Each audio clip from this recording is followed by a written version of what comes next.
Hermanos y hermanas, eh, bienvenidos. Vamos a empezar nuestro estudio para el día de hoy. Nuestro estudio sobre 1 Corintios 15. Seguimos adelante con este texto que es bastante, entre comillas, largo. No es tan largo como el Salmo 119, pero tiene alrededor de 58 versículos. Y hoy vamos a estar estudiando del 20 a el 28. Entonces, vamos a iniciar con una palabra de oración en el nombre del Padre, del Hijo y del Espíritu Santo. Amén. Amado Padre Celestial, infinitas gracias te damos por la resurrección de tu Hijo Cristo Jesús. Gracias te damos, Señor, porque en su resurrección Él ha vencido al diablo, al mundo y a la muerte y nos da esperanza a cada uno de nosotros. Te pedimos, Señor, que podamos seguir escuchando y meditando en tu palabra, porque te lo pedimos en el santo nombre de tu Hijo Jesucristo, nuestro Señor. Amén. Muy bien, entonces hemos visto a lo largo de estas semanas que el apóstol San Pablo está atacando un problema grave que está pasando en la iglesia. No solamente en la iglesia de Corintios había problemas con la Santa Cena o había problemas con el matrimonio, sino que también había un gran problema y era la negación de la resurrección. Y puede que ellos no negaran la resurrección de Jesús como tal, pero negaban la resurrección general. ¿Qué significa esto? Que negaban que nosotros, los seres humanos, nuestros cuerpos iban a resucitar en el último día. Entonces escuchamos la semana pasada que el apóstol decía, bueno, si Cristo no resucitó, nosotros tampoco vamos a resucitar. Y si la resurrección de los muertos no existe, entonces Cristo no pudo haber resucitado. Una va ligado de la otra. Entonces, vemos que el apóstol San Pablo escribe aquí a la iglesia. No está escribiendo al mundo entero, él está escribiendo a la iglesia en específico. Y vamos a ver que las epístolas o pueden ser escritas para una persona en particular, Timoteo, Tito, el Filemón, o pueden ser escritos para un contexto de iglesia. Por ejemplo, el apóstol San Pedro escribe a los expatriados, que son parte de la iglesia de Cristo. El apóstol San Pablo está escribiendo aquí a la iglesia en Corintios para que ellos puedan, vamos a decir así, comprender este artículo que es fundamental para la fe. Hablábamos la semana pasada que la resurrección es parte o entra dentro de lo que es el artículo principal de toda la doctrina cristiana. ¿Y cuál era el artículo principal de toda la doctrina cristiana? La justificación por la fe. Somos justificados por la fe, somos justificados por gracia, por causa de Cristo mediante la fe. Entonces, todo lo que es la obra de la redención y la justificación entra en la encarnación, en la pasión, en la muerte, en la resurrección y en la ascensión de nuestro Señor Jesucristo a los cielos. Todo esto es el gran panorama que nos muestran los evangelistas y que nos ha mostrado las Sagradas Escrituras desde que Dios le mandó a Moisés a escribir su palabra. Entonces, hoy vamos a estar hablando lo que nos dice el texto sobre las primicias de la resurrección. Y voy a pedirle a Cristina si puede leernos el texto que aparece en pantalla, 1 Corintios 15, del 20 al 28. Sí, ahí. Un segundito, que corro la imagen para que no me tape las letras. Okay. Vale. Mas ahora Cristo ha resucitado de los muertos. Primicias de los que durmieron es hecho. Porque por cuanto la muerte entró por un hombre, también por un hombre la resurrección de los muertos. Porque así como Adán todos mueren, también en Cristo todos serán vivificados, pero cada uno en su debido orden. Cristo las primicias, luego los que son de Cristo, en su venida. Luego, el fin, cuando entregue el reino al Dios y Padre, cuando haya suprimido todo dominio, toda autoridad y toda potencia. Porque preciso es que Él reine hasta que haya puesto a todos sus enemigos debajo de sus pies. Y el postrer día, enemigo que será destruido, es la muerte. Porque todas las cosas las sujetó debajo de sus pies. Y cuando dice que todas las cosas han sido sujetadas a Él, claramente se exceptúa aquel que sujetó a Él todas las cosas. Pero luego que todas las cosas le estén sujetas, entonces también el Hijo mismo se sujetará al que le sujetó a Él todas las cosas, para que Dios sea todo en todos. Muy bien, muchas gracias, Cristina. Y vemos aquí este gran texto. En realidad, todo este capítulo es bastante impresionante y tiene bastante, vamos a decir así, tela que cortar, tiene bastante jugo todo este capítulo del apóstol San Pablo. Y a veces quizás parece un poco enredada la forma en que San Pablo habla. Del sujeto, lo sujetará, las cosas que están sujetadas, el que sujetó todas las cosas. La semana pasada escuchamos 12 veces el apóstol San Pablo hablando acerca de la resurrección de los muertos y de la resurrección de Cristo. Y hoy nos está hablando acerca de, primero, de las primicias. Nos está hablando acerca de que Cristo es la primicia de aquellos que duermen, y otro de los grandes temas que habla el apóstol San Pablo aquí, que vamos a estar hablando un poco, es acerca de el reino de Cristo.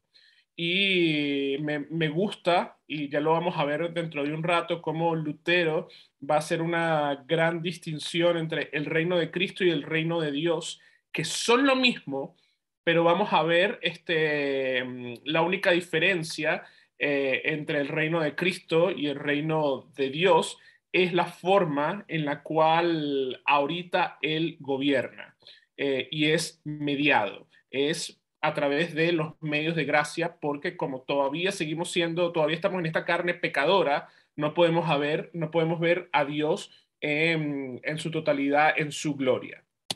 Entonces, el apóstol San Pablo inicia diciendo: mas ahora Cristo ha resucitado de los muertos, primicias de los que durmieron es hecho. Entonces, aquí empieza el gran mas ahora. El apóstol San Pablo al principio estaba con esta retórica diciendo, bueno, si Cristo no resucitó, nosotros no vamos a poder resucitar.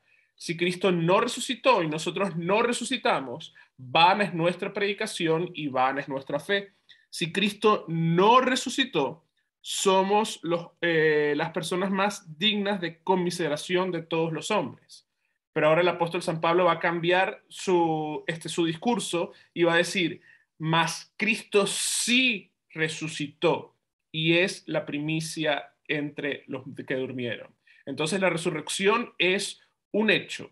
Cristo ha resucitado y nos da garantía a cada uno de nosotros. Pero, ¿qué son o qué es una primicia?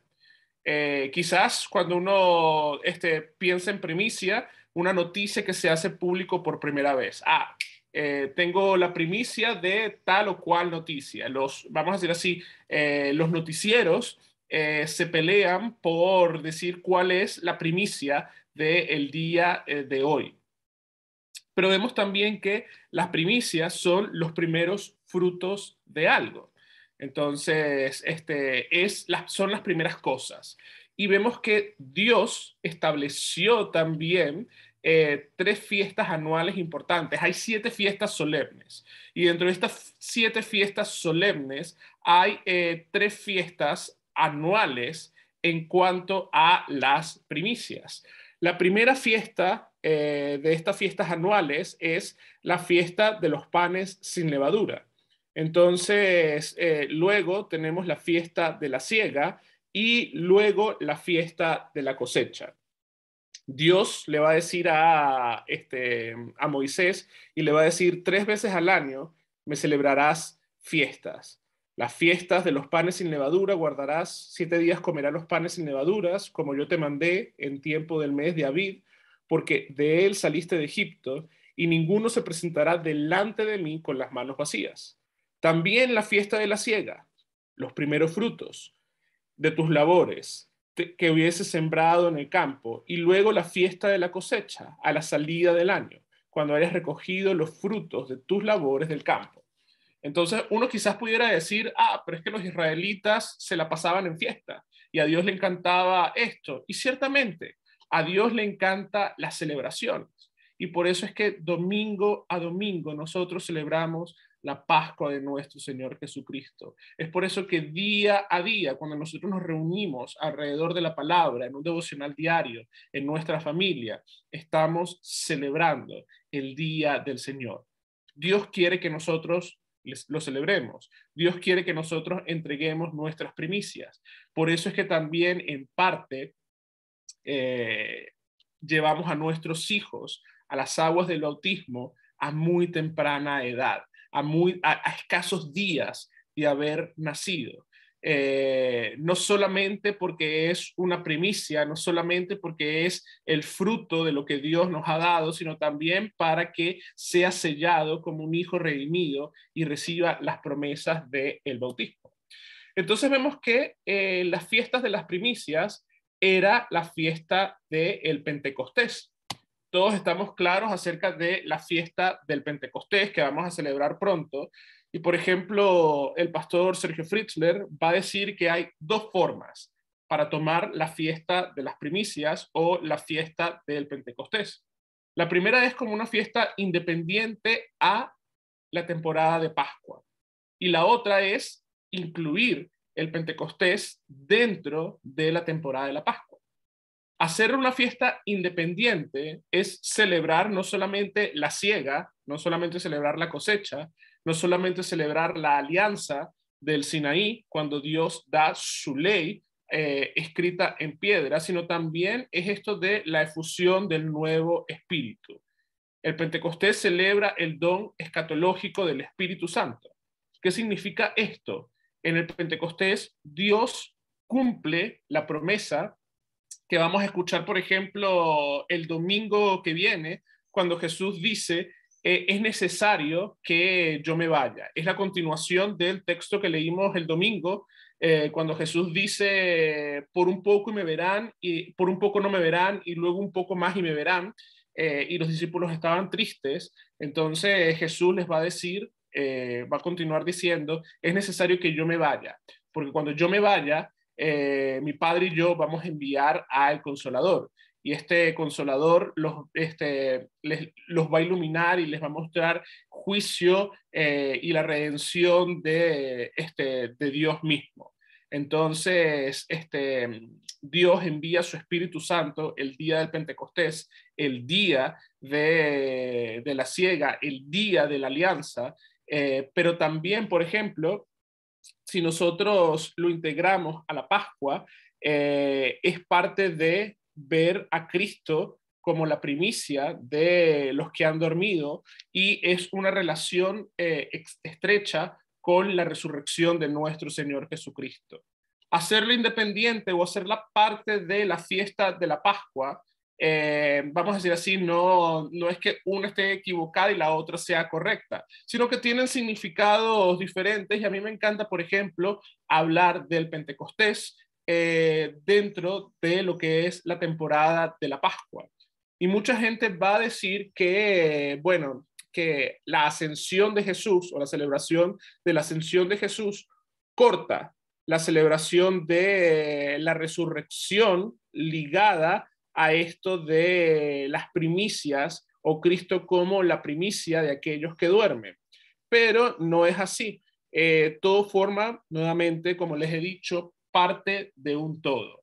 Entonces, tanto la muerte como la resurrección, como la ascensión, como la venida del Espíritu Santo en lenguas de fuego y ahora en el bautismo, como la segunda venida de nuestro Señor Jesucristo, todo está ligado y todo forma parte de un todo. Es por eso que confesamos todo eso en un solo artículo del credo, en el segundo artículo del credo.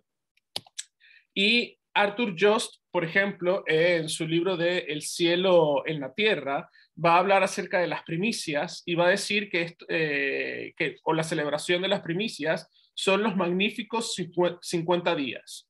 Durante los grandes 50 días de la Pascua a Pentecostés, 7 por 7, que es 49, más 1, que dan 50, la iglesia vive su destino escatológico al celebrar la resurrección de Jesús. 7 veces 7 es el número de la perfección.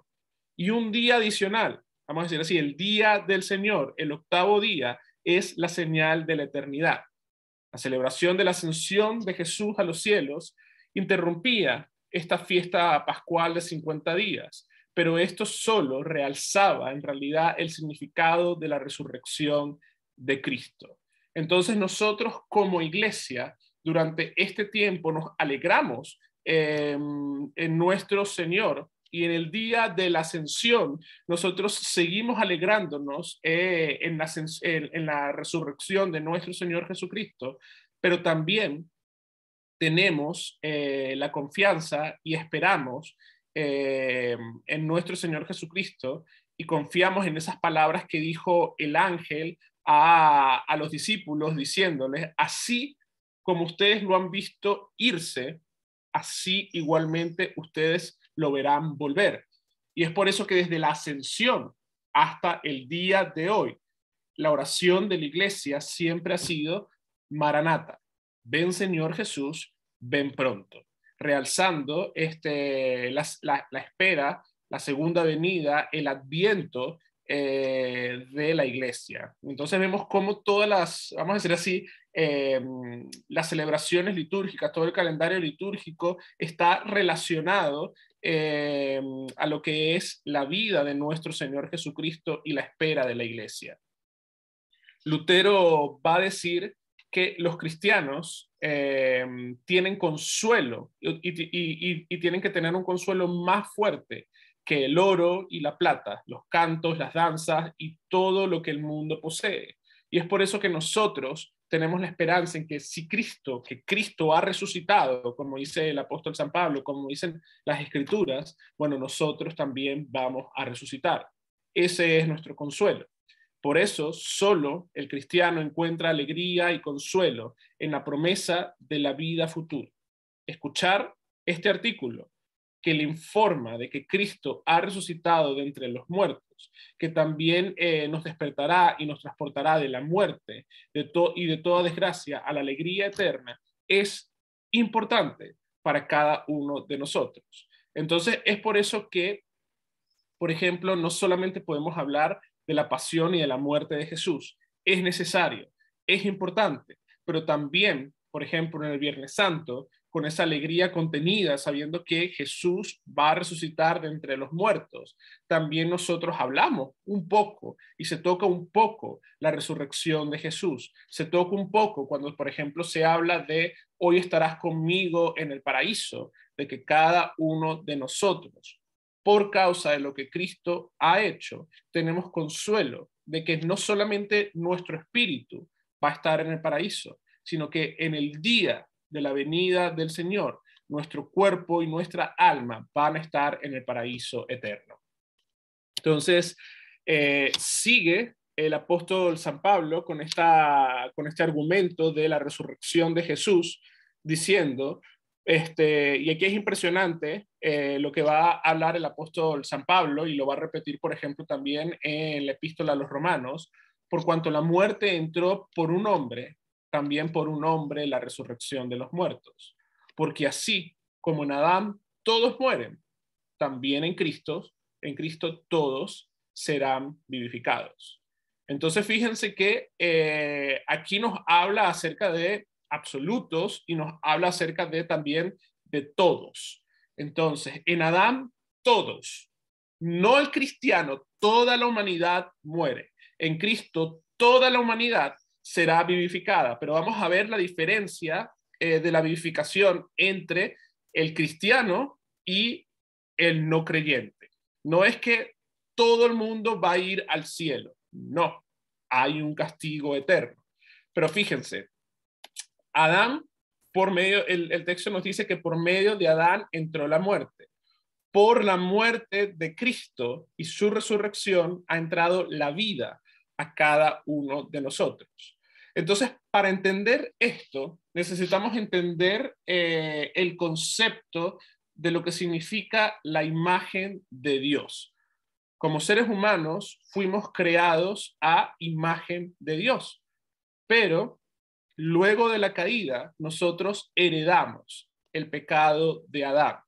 No es que estamos cargando con el pecado de otro, sino que hemos heredado este pecado original, hemos pecado la desobediencia. ¿Por qué? Vamos a ver ahorita en un rato los textos bíblicos que nos hablan en cuanto a eso, pero es porque ahora somos nacidos a imagen de Adán.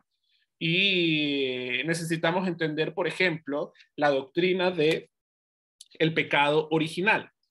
La Confesión de Augsburgo nos va a decir, se enseña entre nosotros que desde la caída de Adán, todos los hombres nacen según la naturaleza, se conciben y nacen en pecado.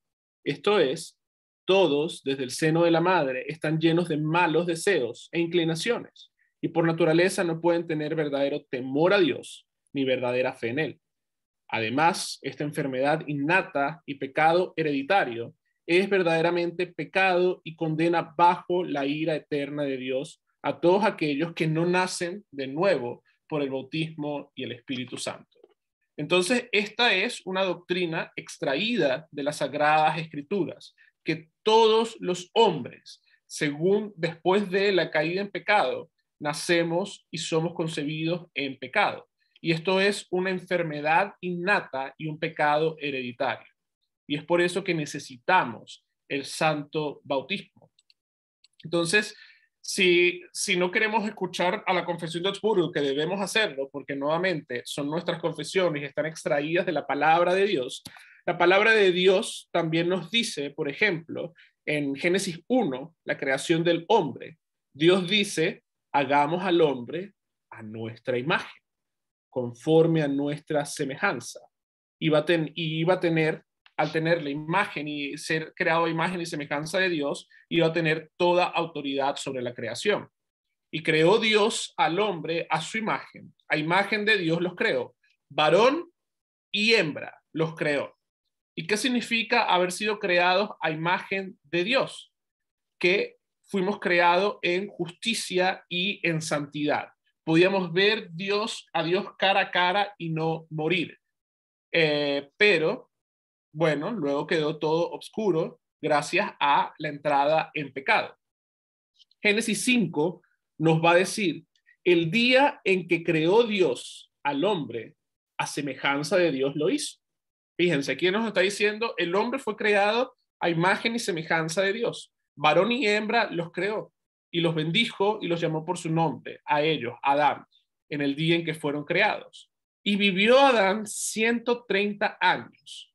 Y aquí viene lo interesante, lo que nos dice el texto. Y engendró un hijo a su semejanza, conforme a su imagen, y llamó su nombre Set. Entonces, aquí no nos dice que engendró a un hijo a imagen y semejanza de Dios, sino a su propia imagen, conforme a su semejanza. ¿A la semejanza de quién? A la semejanza de Adán. ¿Y qué era lo que cargaba Adán? Adán cargaba el pecado. Adán cargaba la desobediencia. Adán cargaba esa marca de haber desobedecido a Dios. Entonces es por eso que el salmista va a decir, he aquí, en maldad he sido formado y en pecado me concibió mi madre. Entonces el pecado es una realidad en cada uno de nosotros. No es que, porque yo he escuchado a mucha gente, no, pero es que ustedes lo único que les encanta hablar es del pecado y de la maldad que hay en el hombre. Pero es que necesitamos, para poder entender la redención, para poder entender por qué Cristo vino a este mundo, para poder entender la resurrección y la alegría que nosotros tenemos en la resurrección, necesitamos entender nuestra propia condición.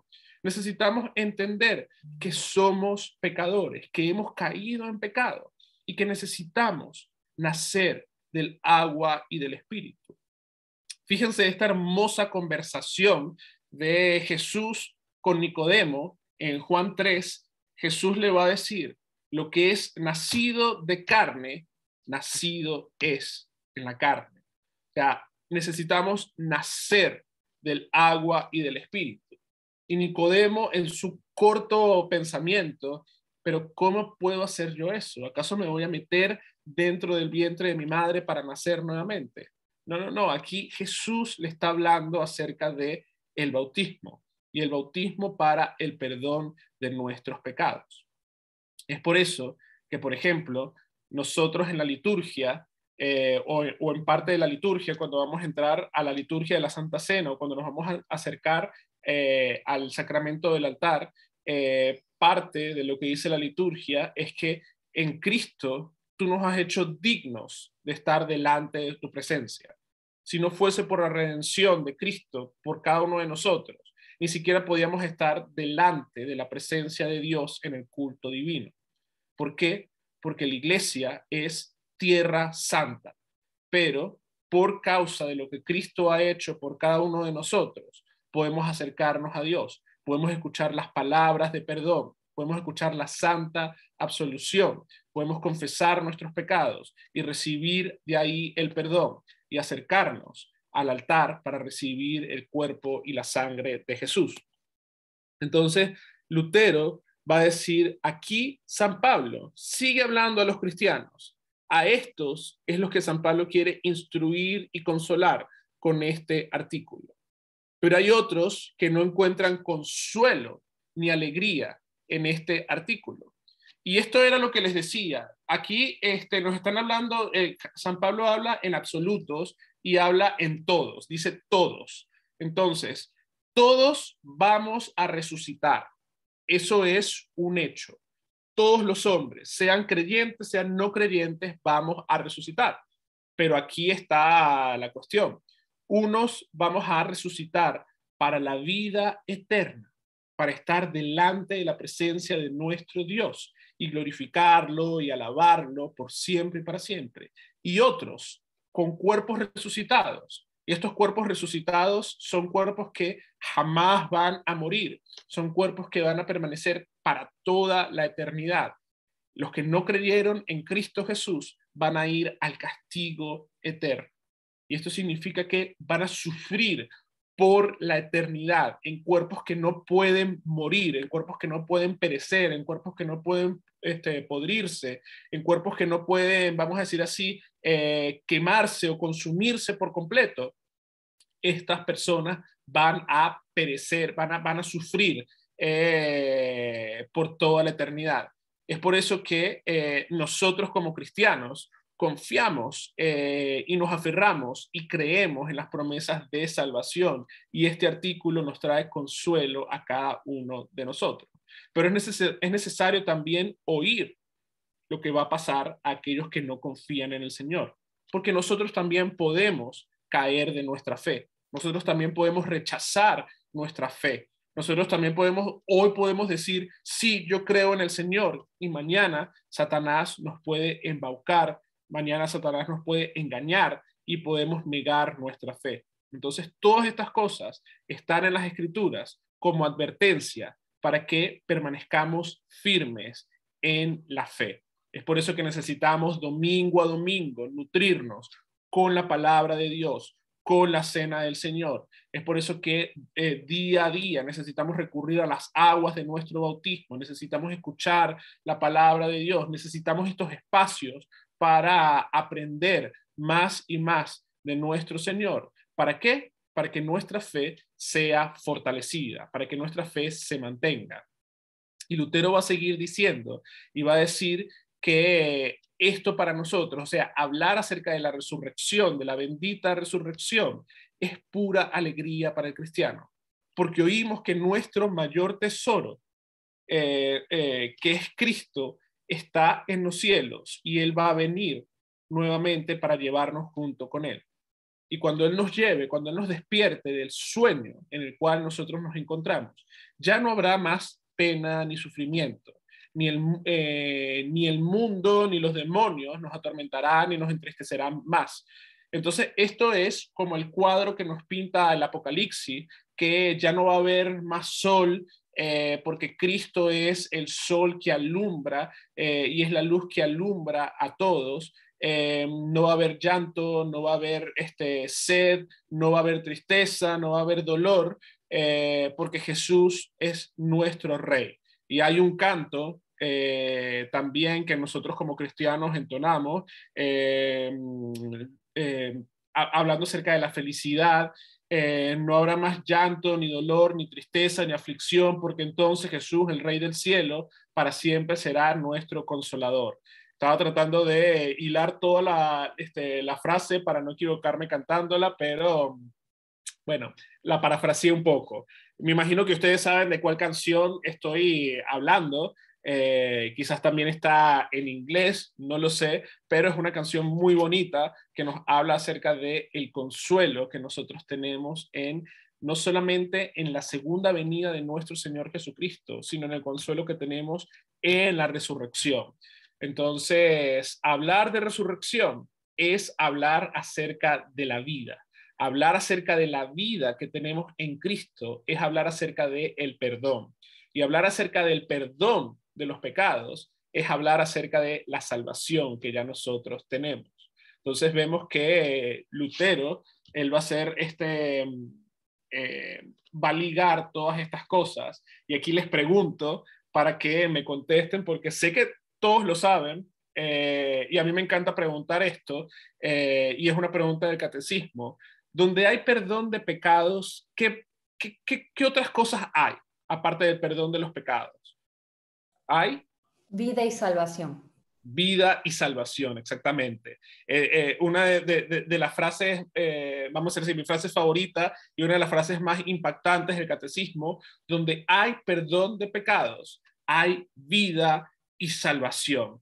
Y el perdón de los pecados lo hemos obtenido en la cruz del Calvario y en la resurrección de Jesús. Y ahora tenemos vida eterna.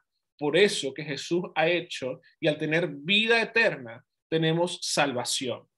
Entonces, San Pablo va a seguir diciendo, ok, todos vamos a resucitar, todos vamos a ser vivificados, pero tranquilos, primero en orden. Y el orden es Cristo como la primicia de los que duermen, luego los que son de Cristo en su venida, y luego, al fin, cuando entregue el reino al Dios y Padre, cuando haya suprimido todos los dominios, toda la autoridad y toda potencia. Entonces, aquí hay varios conceptos y vamos a hablar acerca de uno, que es el concepto de el orden. Dios es un Dios de orden y existen tres órdenes en las Sagradas Escrituras que son importantes para nosotros. El primero es el orden de creación. Dios creó primero al hombre y luego creó a la mujer de la costilla del hombre. Entonces, cuando hablamos acerca del orden de creación, y esto después lo podemos tocar en otro estudio bíblico, es por eso que nosotros y la iglesia en realidad siempre ha confesado junto con la palabra de Dios que el oficio del ministerio público, el oficio pastoral, se le ha dado al hombre y no a la mujer por el orden de la creación, porque primero fue creado el hombre y luego la mujer, y Dios puso como cabeza del hogar, como cabeza de familia a el hombre. Luego tenemos el orden más triste que existe, el orden de la condenación, empezando por la serpiente, por Satanás, luego la mujer, donde Dios le dice que aumentará los dolores de la preñez, con dolores va a dar a luz y su deseo lo va a llevar a su marido. Y luego está al hombre. Entonces, el orden de condenación es serpiente, mujer y hombre. Entonces, uno pensará, bueno, si el orden de condenación es serpiente, mujer y hombre, el siguiente orden, que es la redención, va a ser hombre, mujer. Pero en realidad, aquí la palabra de Dios nos dice que el orden de la redención es primero a todos los que duermen y luego todos los demás. Y cuando hablamos de orden de redención, estamos aquí hablando a cristianos, a cada uno de nosotros. Entonces, primero, todos los que duermen. ¿Y qué significa todos los que duermen? Todos los que han muerto en la fe se levantarán. Y luego, el apóstol San Pablo trae esto también en Tesalonicenses, y luego los que todavía siguen con vida serán levantados y estarán ahora en una nube, y ahí vendrá lo que es el juicio y todo esto. Entonces, aquí el apóstol San Pablo también, vamos a decir así, elimina toda esta doctrina falsa del rapto. Entonces, mucha gente, cuando lee el texto de Tesalonicenses 4, primera Tesalonicenses 4, hablan acerca del rapto, de los dejados atrás. Entonces, ¿qué es esto del rapto y de los dejados atrás? Esta doctrina malvada y diabólica en la cual se dice que Dios va en un punto de la historia, va antes de su segunda venida, va a llevarse de la tierra a aquellos que, vamos a decir así, se han mantenido fiel, han hecho méritos para esto, y aquellos que se quedan en la tierra se quedan preocupados, pero que todavía van a tener un tiempo, según de gracia, para arrepentirse de sus pecados. Entonces, imagínense, y hay muchas historias, pueden ver en YouTube videos sobre los dejados atrás. Imagínense que ustedes están en un vuelo y el piloto es arrebatado, es llevado el piloto y el copiloto. ¿Y quién va a manejar el avión? Entonces el avión se estrella. ¿Quién tiene gracia de aquellos que han muerto en ese avión? Ninguno. Entonces, esto es, vamos a decir así, una doctrina diabólica que también ha creado confusión y ha creado duda en las personas. Y el apóstol San Pablo nos dice, no se preocupen, Dios va a resucitar a todos de acuerdo a un orden, el día de su venida. El texto, vamos a decir así, o la palabra griega que se usa aquí es la parusía, la venida de nuestro Señor en gloria para juzgar a los vivos y a los muertos. Entonces, mientras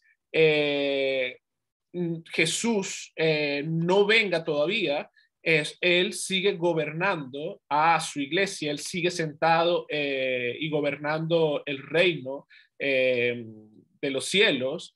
Y cuando aquí el apóstol San Pablo dice, cuando haya suprimido todo dominio, toda autoridad, toda potencia.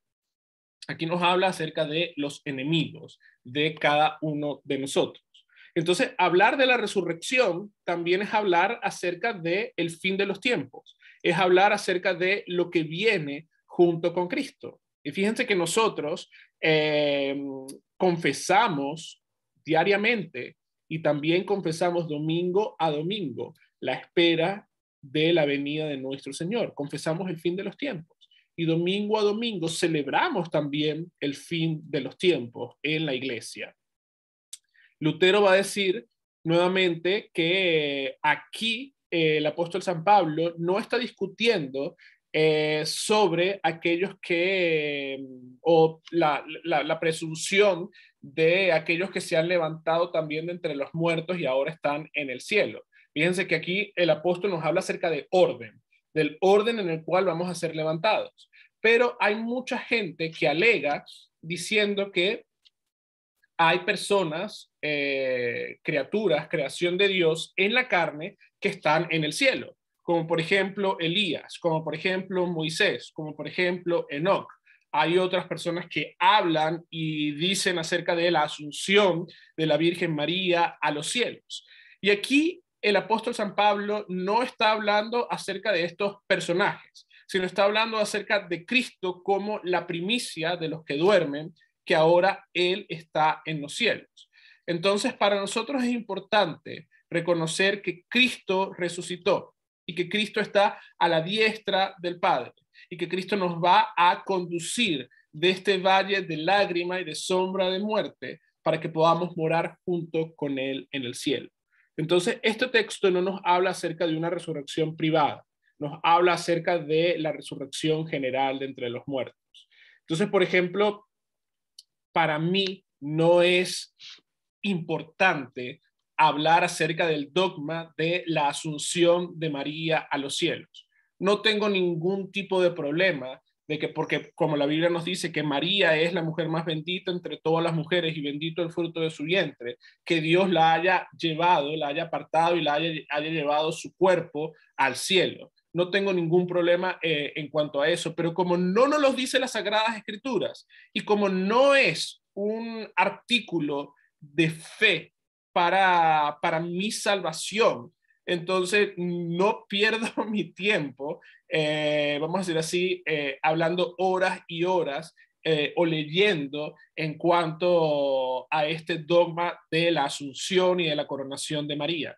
Más bien, me parece peligroso hablar de la coronación y de que ella está como reina en los cielos, porque se puede poner a la par y la iglesia romana ha puesto a la par e inclusive superior a la Virgen que a Cristo. Entonces, por ejemplo, si leemos la Divina Comedia, cuando se está hablando acerca del paraíso, cuando se está hablando acerca del cielo, vemos que en uno de los lugares del cielo, Jesús y la cruz están en un punto y luego, más cerca de la gloria de Dios, está la Virgen María. Entonces, esta distinción debería ser al revés. Cristo debería estar por encima de todo y la Virgen aquí abajo. ¿Por qué? Porque ella estaba a los pies de la cruz. Ella clama que necesita un Salvador. Entonces, aquí el apóstol San Pablo habla acerca de la importancia de Cristo resucitado como verdadero Dios y como verdadero hombre. Está ahora sentado a la diestra del Padre gobernando. Y luego nos va a decir el apóstol San Pablo, cuando el rey, él va a entregar el reino a Dios y Padre, cuando haya suprimido todas estas autoridades y potencias. Pero es preciso que Jesús reine en este momento, poniendo a los enemigos debajo de sus pies. Entonces, la pregunta es, ¿cómo reina Cristo? Cristo reina a través de sus medios de gracia. Aquí el apóstol San Pablo bueno, Lutero en realidad, y les traigo la cita dentro de un rato, va a hablar acerca de la distinción del reino de Cristo y el reino de Dios. Nuevamente, como les decía, es un mismo reino, pero hay diferencias en cuanto a la forma. ¿Por qué? Porque ahorita Cristo reina mediado por el bautismo, mediado por la Santa Cena, mediado por la palabra, que no es menos importante, que no es debilidad, sino más bien es fortaleza para cada uno de nosotros, pero todavía sigue reinando en un mundo caído en pecado. Entonces, nuevamente, aquí vemos los textos. Jesús, y bueno, Dios dice, hagamos al hombre a nuestra imagen. Entonces, Jesús reina y tiene la autoridad, y fíjense que cuando aquí dice nuestra imagen, habla acerca también de la autoridad que tiene Jesús. Dios tiene autoridad sobre toda su creación y él cedió su autoridad a el hombre. ¿Para qué? Para que administrara su creación. No lo hemos hecho de la mejor manera por causa de nuestro pecado, pero Cristo reina y Cristo está poniendo todo a los pies a sus pies, está poniendo a todos sus enemigos. Fíjense que este texto también es un eco a lo que dice el Salmo 8, y le hiciste señorear sobre las obras de tus manos. Todo lo pusiste debajo de sus pies. Y vamos a ver que también es un eco al Salmo 110, que habla acerca de poner a los enemigos a los estrados de los pies. Entonces, fíjate cómo todo esto tiene un lenguaje muy credo apostólico. Entonces, no tenemos exactamente la fecha en la cual el credo apostólico una fecha exacta de la creación o la formulación del credo apostólico. Vemos que ya es después del siglo I que empieza esta fórmula, y para siglo II, siglo III es introducido en la liturgia como tal, pero vemos cómo desde el versículo 1 hasta lo que llevamos ahorita, todo esto es parte o forma parte del segundo artículo del credo, hablándonos acerca de nuestro Señor Jesucristo. Y fíjense que lo que habla Lutero diciendo, Dios se ha ocultado en Cristo. Entonces, esta es la forma en la cual ahorita Cristo reina en su iglesia, oculto, mediado, por medio del evangelio, por medio del bautismo, por medio de la remisión de los pecados, por medio de la Santa Cena. Entonces, cuando ya todo esto, cuando ya nuestro pecado, cuando ya nuestra carne, cuando ya hemos resucitado y nuestra carne se ha transfigurado y ahora tenemos esa carne gloriosa, redimida por causa de Cristo, entonces ya no vamos a necesitar más de nuestro bautismo, ya no vamos a necesitar más de la Santa Cena, ya no vamos a necesitar más de la remisión de los pecados. E incluso Lutero va a decir, ya no vamos a necesitar más de la fe. ¿Por qué? Porque la fe, porque al final lo único que va a quedar, dice el apóstol San Pablo, es el amor. Porque ya en fe estamos en el paraíso eterno junto con nuestro Señor Jesucristo. Y cuando tengamos todo eso, estaremos realmente en el reino de Dios, viéndolo cara a cara. Entonces, ya para ir cerrando un poco, sigue hablando Pablo diciendo, el postrer enemigo que va a ser destruido es la muerte. ¿Por qué? Porque todo esto va a estar sujeto a los pies de Jesús. Y cuando dice todas las cosas han sido sujetas a él, claramente está exceptuando al que sujetó todo en él, todas las cosas. Está hablando aquí acerca del Padre. Entonces, Cristo vence la muerte con su muerte y con su resurrección. Y aquí el apóstol San Pablo está haciendo vamos a decir así, esta defensa, o está hablando acerca de la entrega del reino al Padre, no hablando acerca o trayendo esta herejía del tercer siglo, la herejía ariana, que también es una herejía de los testigos de Jehová hoy en día, que hablan acerca de la subordinación del Hijo al Padre. Entonces, que el Hijo es menor que el Padre. No, sino que está hablando, fíjense que el apóstol San Pablo, cuando hablamos de contexto, está hablando a griegos cristianos, a griegos que se han convertido al cristianismo. Y cuando vemos la mitología griega, ¿qué fue lo que hizo Zeus? Zeus traicionó a su padre y lo encarceló junto con sus hermanos Hades y Poseidón en el Tártaro. Y ahora Zeus está reinando en el cielo y tiene su gran reino y es el rey de todos los dioses y semidioses. Entonces, el apóstol San Pablo está hablando aquí y está demostrándole a estos cristianos que Cristo no es como Zeus, que Cristo ama a su Padre. Aunque Cristo es Dios también y es igual a Dios, Él también es verdadero hombre y ama a su Padre. Entonces, me encanta esta parte de Lutero hablando un poco acerca de lo reconfortante que es hablar acerca de la muerte como enemiga y Cristo venciendo a la muerte. Y él decía que este texto o estas palabras este versículo debería estar escrito en letras de oro y mantenerlo en los ojos de cada uno de los cristianos constantemente. ¿Por qué? Porque ahora nosotros no tememos a la muerte. Ahora nosotros vemos a la muerte y decimos, como dice el apóstol San Pablo, oh, ¿dónde está muerte tu aguijón? Cristo ha vencido a la muerte. Sí, quizás llegue un día en donde cada uno de nosotros vamos a morir, pero ya no nos debe asustar la muerte porque sabemos que vamos a resucitar junto con Cristo. Entonces, Ya el último versículo sigue hablando acerca de la sujeción, de Cristo entregando el reino al Padre.